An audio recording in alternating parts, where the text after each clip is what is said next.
Մահացել է Գևորգ Կալոշյանը, նա հայ-թուրքական բանակցություններում հայկական կողմի թարգմանիչն էր։ Հանրային կապերի և տեղեկատվության կենտրոն ՊՕԱԿ-ը հայտարարություն է տարածել ու շեշտել Գևորգը Հայաստանի օրինակելի քաղաքացի էր, հայրենիքի նվիրյալ, պրոֆեսիոնալ թուրքագետ և հրաշալի մարդ, որը երկար տարիներ անձնվիրաբար ծառայում էր մեր երկրին։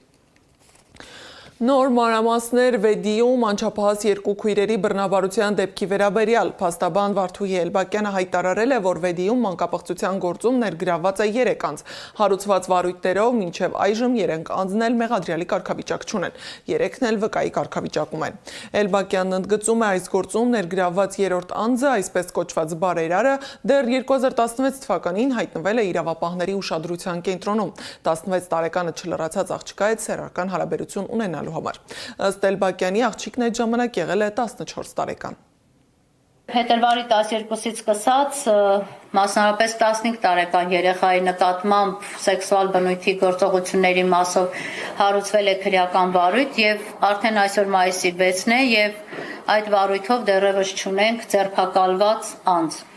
Չունենք անգամ մեղադրյալի կարգավիճակ ունեցող անձ։ Եվ եթե քննչական մարմինը, օպերատիվ մարմինը եւ ընդհանրապես պատկան մարմինները տեղում լինեին, դատախազությունը նաեւ, ապա չէր լինի հաջորդ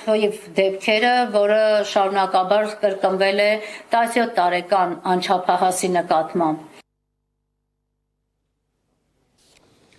17 տարեկան աղջկա վերաբերյալ կա դատաբժշկի եզրակացությունը, այն համընկնում է երեխայի պատմածին։ Փաստաբանի խոսքով իրենց միջոցներով եւս աղջկան տարել են գինեկոլոգի մոտ, համընկնում է ոչ միայն ժամկետը, այլև սարսափելի շատ ուրիշ բաներ կան։ Մենք սահմանկեցուցիչ փաստեր ունենք այս պահին մեր ձեռքի տակ, որը ոչ թե մենք պետք է հավաքագրենք, այլ իրենք պետք է արդեն իսկ դրանք ունենային։ Ու մենք խոսում ենք, թե ինչի այս մարդիկ մինչև հիմա կալանավորված չեն, այն պարագայում, երբ մենք ունենք ընդամենը մեկ գրառման համար կալանավորված սրբազան։ Հիմա սրա պատասխանը մեզ ով է տալու, հասարակությանը ով է տալու, ինչի են պահում այս մանկապիղծներին, ես չգիտեմ ինչի են պահում, բայց այն որ այս մանկապիղծները հատուկ արտոնյալ կարգավիճակներից են օգտվում։ Փաստաբանը հայտնել է նաև, որ ձերբակալել են աղջիկների քննչական գնացած հորեղբորը։ Նա եւ ենթադրյալ մեղադրյալը քննչական կոմիտեում վիճել են, ծեծկռտուք է եղել ու իրավապահները որոշել են ձերբակալել։ Ես հորաքրոջ ինձ տրված տեղեկատվության Խաչատրյան ազգանունով մի անձ իր համարից զանգահարում է երեխաների հորը։ Հայրը չի պատասխանում բայց վերցնում է հեռախոսը եւ որ տեղեկանում է, որ ոստիկանությունից է, եղբորը տեղեկացնում է, որ ոստիկանությունից զանգել են իրենց։ Դրանից անմիջապես հետո երեխաների հորեղբայրը հետ է զանգահարում այդ հեռախոսահամարով եւ ոմը ներկայացած Խաչատրյան ասում է, որ երեխեքին հենց հիմա մեքենային ուղարկում, երեխեքին վերցրեք, եկեք քննչական բաժին։ Ասում են, իսկ դուք փաստաբանների հետ կապվել եք, որ հիմա մեզ եք զանգում եւ կանչում եք, չգիտեմ արդեն ինչ խոսք ու զրույց է լինում, Խաչատրյանը այս ամբողջ ինֆորմացիան տալիս եմ հորաքրոջ կողմից տրված տեղեկատվության հիման վրա, բայց միանշանակ վստահ եմ, որ այդպես է տեղի ունենում, Խաչատրյանը սկսում է հայոյանքով խոսել հորեղբոր հետ։ Հորեղբոր հետ խոսելուց հետո հորեղբայրն ասում է սպասի ես կգամ, պատկերացրեք, որ արդեն հորեղբայրն է որոշում է երեխեքի ճակատագրով զբաղվել, վաշի քննչական մարմիններն ու օպերատիվ մարմինները ոչինչ չեն անում։ Դատախազությունն էլ հայտարարել է, որ երկու անձի նկատմամբ քրեական հետապնդում է հարուցել անչափահաս քույրերի նկատմամբ տեղի ունեցած արերևույթ դեպքի կապակցությամբ։ Նշեմ, որ գլխավոր դատախազն ազգային ժողովում հայտարարել էր, թե Վեդի աղմկահարույց դեպքի մասին տեղեկացել է դրա հանրայնացվելուց հետո։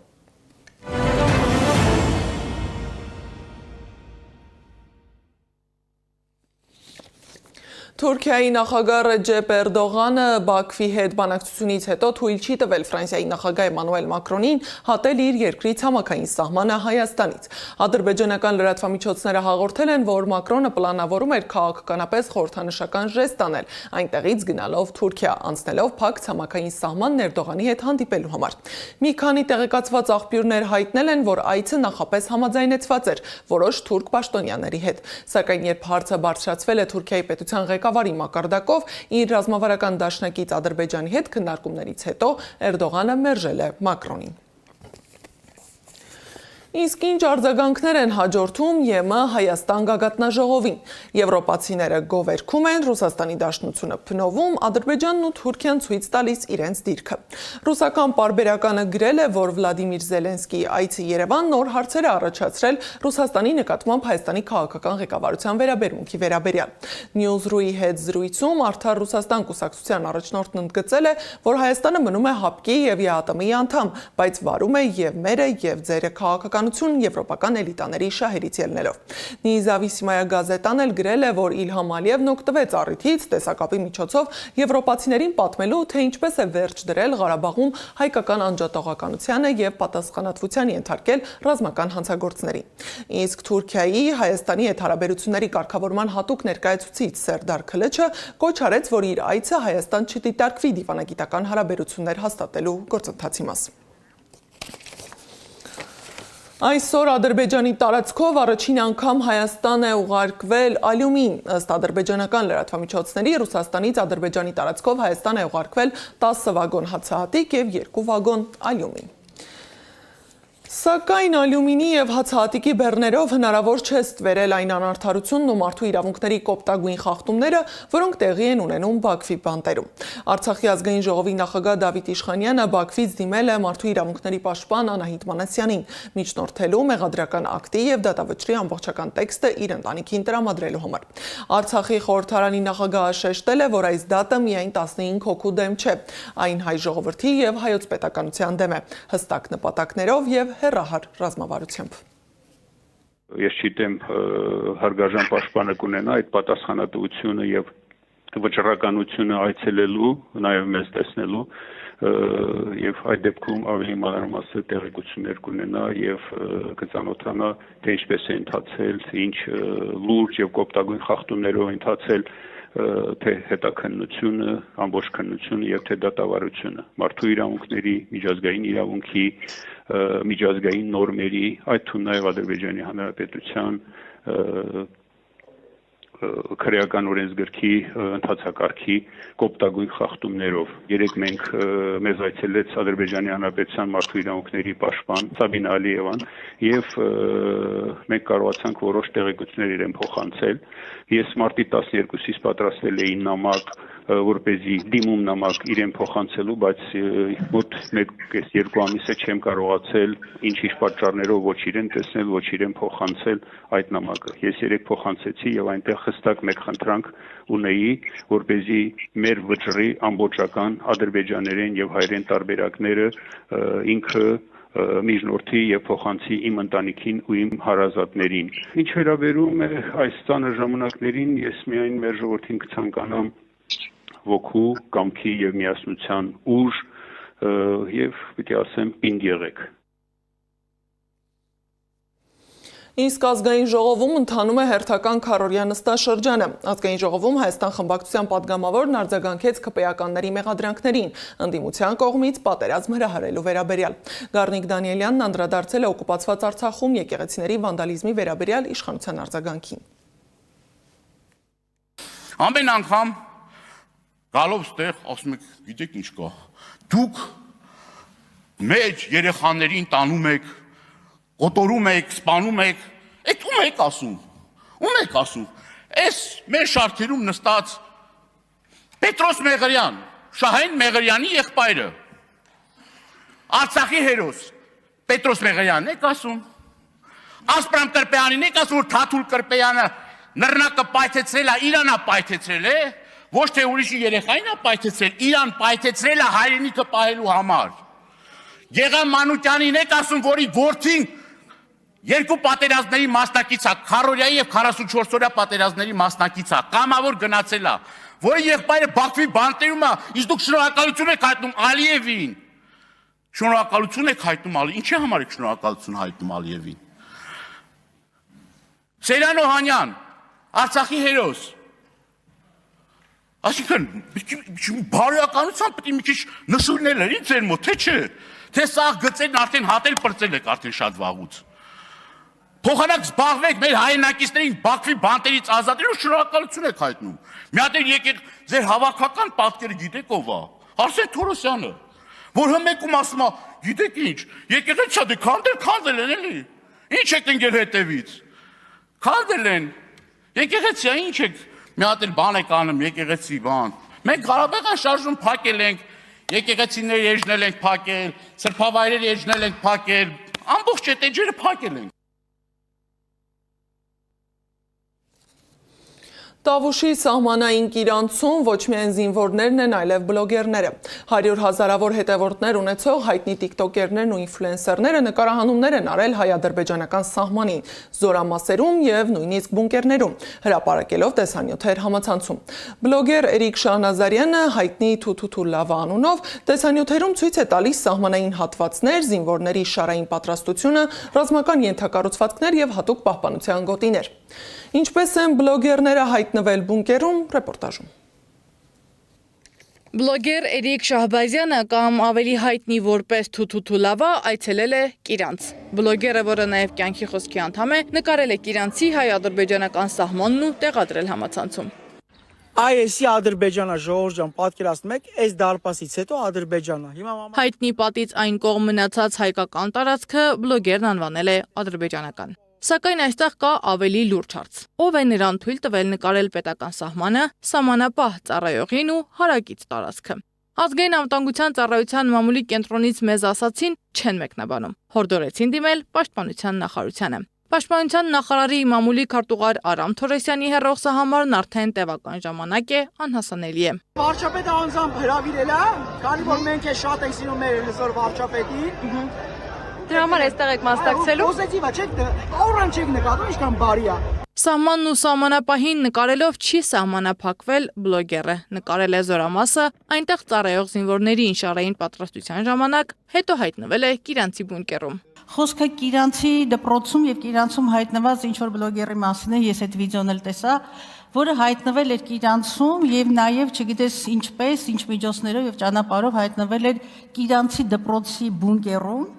որը ըստ էության պաշտպանության ենթակա օբյեկտ է եւ ես կարծում եմ այստեղ շատ լուրջ անվտանգային գործոն կա եւ խնդիր կա։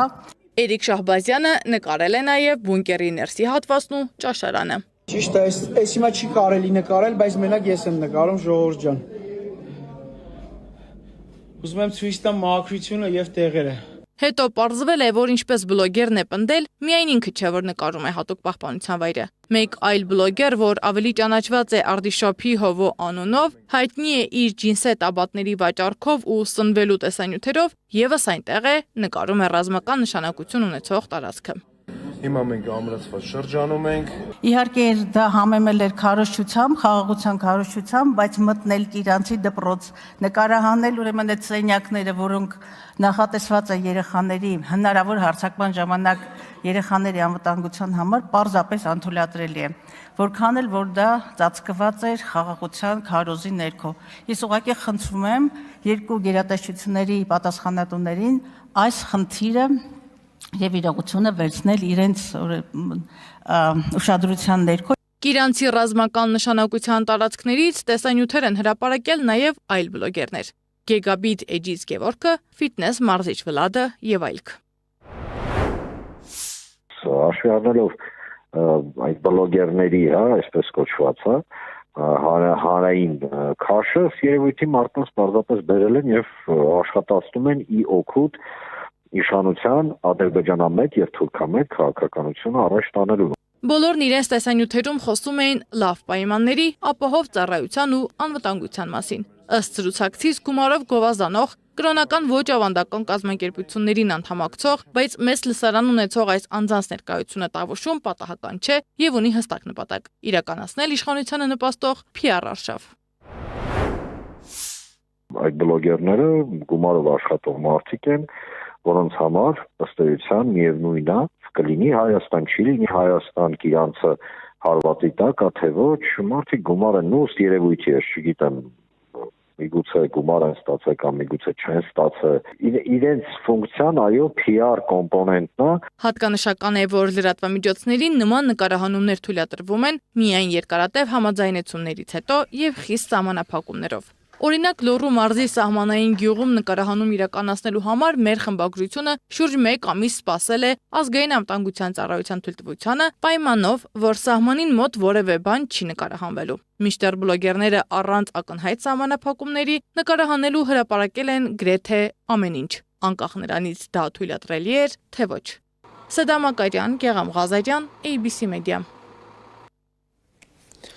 Իդեպ Լատվիայի նախագահն ազգային ժողովում է։ Արծվիկ Մինասյանը ողջունել է Հայաստանն այցնում, միաժամանակ մեղադրել եվրոպացի առաջնորդներին նախընտրական այս շրջանում օտարերկրյա միջամտության ուղիղ թիրախավորված ձևով քաղաքացիական պայմանագրին աջակցելու համար։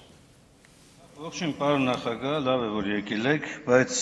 լավ է, որ Հայաստան եք եկել, բայց դուք գիտեք նաև, որ Հայաստանում ներկայումս նախընտրական փուլ է եւ այսօրվա իշխանությունը, որ խոսում է այդքան օտարերկրյա աջակցությունը բացառելու մասին, բացահայտ այս օրերին հենց ուղիղ թիրախավորված իր աջակցությունն էր բերում։ Հայաստանին չի աջակցությունը, Հայաստանում գործող իշխանության աջակցությունն է։ Սա իգիտություն եւ բոլորը իմանան, թե ինչպես է հերթական անգամ իշխող քաղաքացիական պայմանագիրը Նիկոլ Փաշինյանի գլխավորությամբ օգտագործում օտարերկրյա ուժերը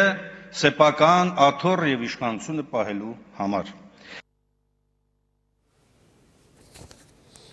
Քաղաքական դաշտը վերջնականապես ձևավորվում է։ Ազգային ժողովի ընտրության նախընտրական քարտեզում արդեն հստակ երևում են թե տարիների քաղաքական խաղացողները, թե նոր ձևավորվող ուժերը։ Մի մասը խոսում է խաղաղությունից ու եվրոպական ուղղությունից, մյուսները անվտանգությունից, իշխանափոխությունից եւ քաղաքական վերադասավորումից։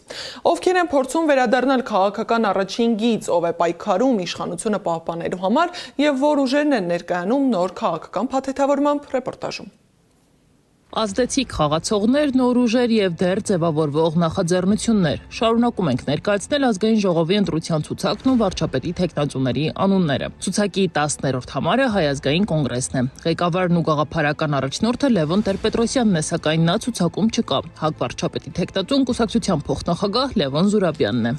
11-րդ համարում Հանրապետություն կուսակցությունն է։ Կուսակցության առաջնորդ Արամ Սարգսյանը տեղեկացրել է վարչապետի թեկնածուն ինքն է լինելու, որովհետև կարծում է, որ Հայաստանի խորհրդարանում պետք է լինի ամբողջությամբ արևմտյան արժեքներ պաշտպանող քաղաքական ուժ կամ ուժի ներկայացուցիչ։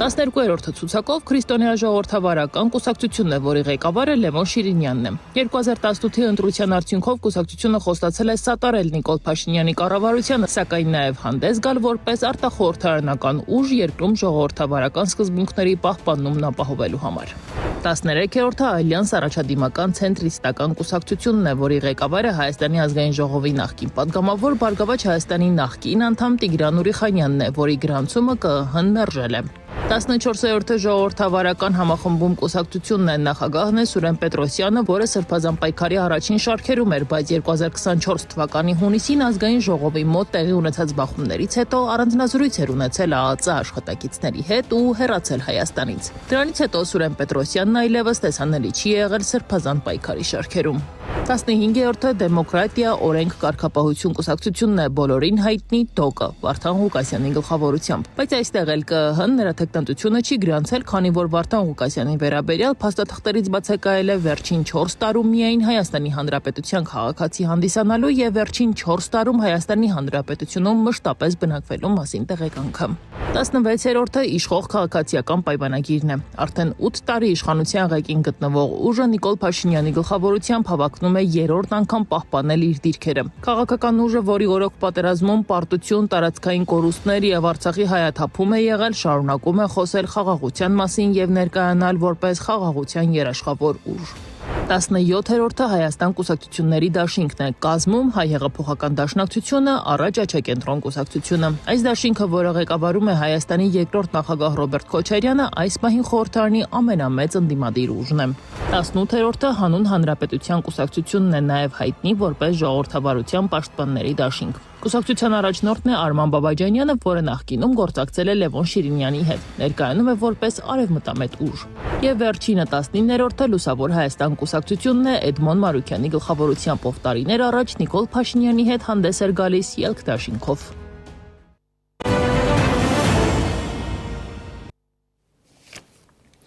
Իրանը երաշխավորում է Լիբանանի ներգրավումը ցանկացած հրադադարի համաձայնագրում։ Իրնան հայտնել է, որ Լիբանանի խորհրդարանի նախագահ Նաբիհ Բերին ասել է, որ Իրանի արտաքին գործերի նախարար Աբբաս Արաղչին պաշտոնական շփումների ժամանակ լիբանանյան կողմին վստահեցրել է, որ Բեյրութի շահերը կլինեն ցանկացած խաղաղության համաձայնագրի անբաժանելի մասը։ Նաբիհ Բերին ընդգծել է Իրանի վճռական դիրքորոշումը միջազգային ասպարեզում Լիբանանի ինքնիշխանությունը պաշտպանելու հարցում։ Իսրայելական լրատվամիջոցները հրապարակել են կադրեր Լիբանանում Հեզբոլլահի Ռադվան ստորաբաժանման հրամանատար Մալք Բլոտի սպանության վայրից։ Ըստ տեղեկության սպանել են մի քանի զինյալի եւ ստորաբաժանման հրամանատարի տեղակալին։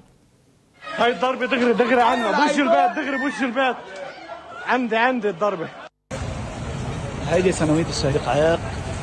هيدا المبنى اللي انضرب يا 4 طوابق يا 5 طوابق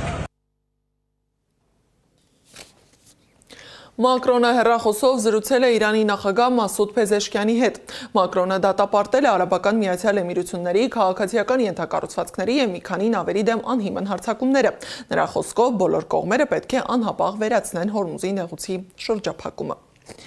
Իսկ Washington Post-ը վերլուծելով արբանյակային լուսանկարները հայտնել է, որ Իրանը Մերձավոր Արևելքում վնասել կամ ոչնչացրել է Ամերիկայի Միացյալ Նահանգների առնվազն 228 ռազմական օբյեկտ, սակայն ամերիկյան իշխանությունը չի ընդունում վնասի իրական մասշտաբները։ Եվ վերջում, ԱՄՆ դատարանը հրապարակել է Ջեֆրի Էփշտեյնի ենթադրյալ ինքնասպանության մասին նամակը։ Նրանք ինձ 1 ամիս հետաքննեցին, ոչինչ չգտան։ Այդ պատճառով 15 տարվա վաղեմության մեղադրանքներ առաջադրվեցին։ Լավ է, երբ կարող ես ինքդ ընտրել, երբ հրաժեշտ տալ։ Ինչ էիք ուզում, նստեի լացեի, իմաստ չունի, չարժե աստված նամակի մեջ։ Էփշտեյնի նախկին խցակցի խոսքով նա այն գտել է գրքում թաքցված։ Այս ժամի համար նախատեսել էինք այսքանը, շարունակեք հետևել մեզ սոցիալական բոլոր հարթակներում, լուրերի հաջորդ թողարկումը ժամը 15-ին է։